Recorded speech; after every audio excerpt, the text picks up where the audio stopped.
3, 2, 1.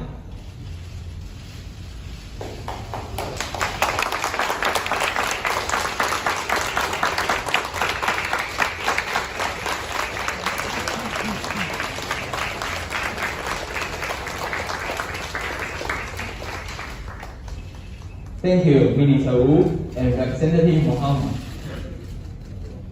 Bismillah ar-Rahman ar-Rahim. Good morning to you all.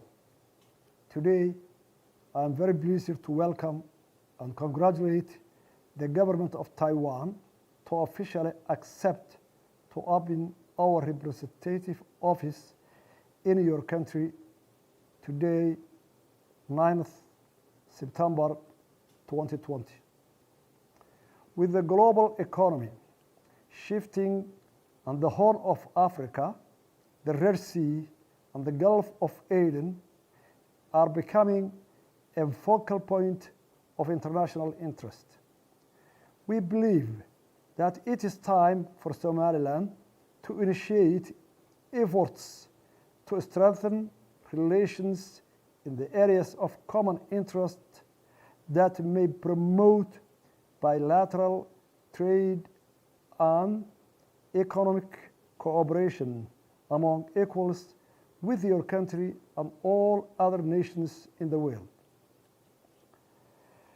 The bilateral accord of our two countries is based on our common values of freedom and democracy.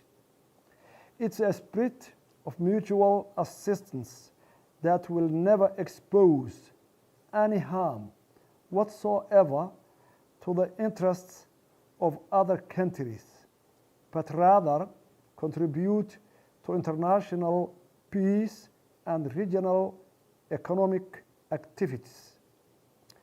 The goal that Somaliland is pursuing is to attain dependable democracy, endorse economic development, and to safeguard national peace.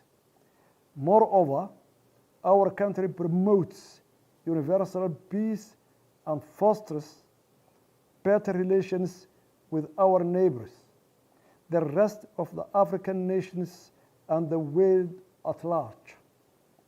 Our two countries are members of the same community of democracy, bonded by our shared political and economic freedoms as well as international values.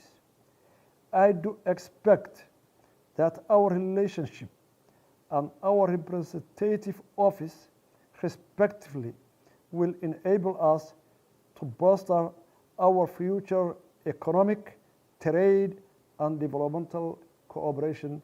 Thank you all.